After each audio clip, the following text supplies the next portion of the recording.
did not talk about Project 2025. Project 2025. Designed to prepare for a potential conservative administration. The Republican blueprint for a second Trump term.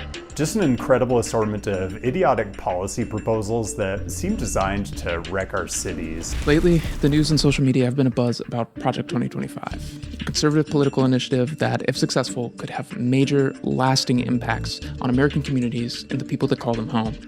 In this video, we're going to dive into what Project 2025 really is and what exactly its housing policy recommendations could mean for renters, homeowners, planners, the unhoused, and the nation's ever-expanding housing affordability crisis.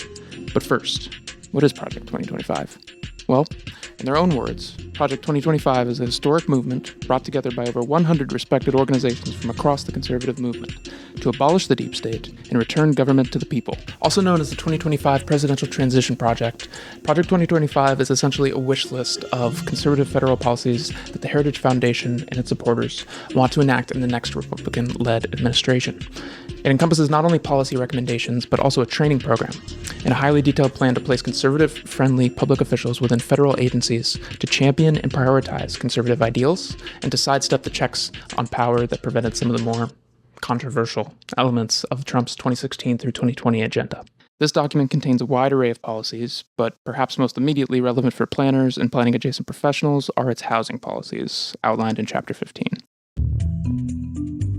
In the words of Planetizen blogger and associate professor at Touro Law Center, Michael Lewyn, Project 2025's housing policy wish list encapsulates the long-time tension between conservatives' preferences for less government, and thus less zoning, and local control, which typically means more regulation, since local governments tend to favor restrictive zoning. Here's what they mean by that. Despite the fact that Chapter 15's authors acknowledge the U.S.'s housing supply problem and write that regulation, quote, has been estimated to account for about 40% of new housing unit costs, Project 2025's mandate opposes any efforts to weaken single-family zoning, citing the protection of local autonomy. However, as Planetizen's Michael Lewyn points out in his blog post, this presents quite the dichotomy. In his words, the interests of individual localities are not always the interest of the nation as a whole. Each individual locality has an incentive to increase property values to make homeowners happy and increase the municipal tax base. But states in the nation have an interest in making housing more affordable to increase homeownership rates and reduce homelessness. Now, according to urban housing experts, making housing more affordable can only happen by building more high-density, affordable housing apartment complexes in mixed-use neighborhoods. Plainly put, single-family zoning means lower-density neighborhoods, which in turn means fewer, higher-priced housing units. Another policy recommended by Project 2025's mandate is pushing for 15 and 20-year mortgage terms for lower-income first-time buyers by making it more costly for them to get FHA-backed mortgage insurance on 30-year mortgages. The document's authors claim it would encourage, quote, wealth-building homeownership opportunities. But with only 15.1% of renter households in the U.S. currently able to afford an average-priced home in their area, according to Zillow, this policy would, in all reality, be more likely to put homeownership even further out of reach for lower and middle-income families.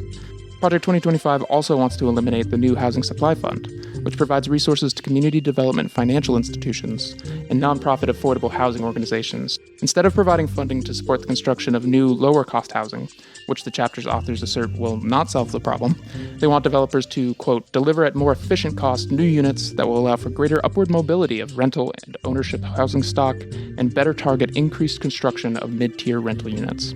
Which brings us to our final question. How is Project 2025 aiming to change federal housing assistance? Perhaps unsurprisingly, the document seeks to severely curtail federal housing assistance programs, which could impact a wide range of lower-income households, immigrant households, and the unhoused. Project 2025 calls for a complete restructuring of HUD, starting with the removal of civil service protections. The plan is to replace the top tier of federal housing officials with politically aligned appointees who are motivated to dismantle progressive and equity-focused policies that, in their view, have led to an over-reliance on government programs and subsidies. The document proposes barring non-citizens, and that means both documented and undocumented immigrants, as well as their U.S.-born children, from living in federally assisted housing. Project 2025 advocates for the repeal of the affirmatively furthering fair housing regulation reinstated under the Biden administration. This move would dismantle protections that ensure fair access to federally funded or subsidized housing for women, racial and ethnic minorities, LGBTQ people, disabled individuals, veterans, and other protected groups. Project 2025 strongly opposes housing-first approaches that prioritize getting people with substance abuse or mental health issues off the streets and into housing, regardless of whether they're still using drugs or have untreated mental illness. Instead, the initiative proposes requiring individuals to prove that they're drug-free and actively seeking employment before qualifying for federal housing benefits.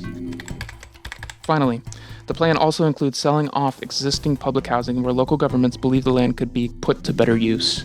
That better use, of course, comes down to the discretion of municipalities. This could lead to a significant reduction in the availability of affordable housing, especially in urban areas where land is at a premium. So, what does all of this mean for the future of housing in America?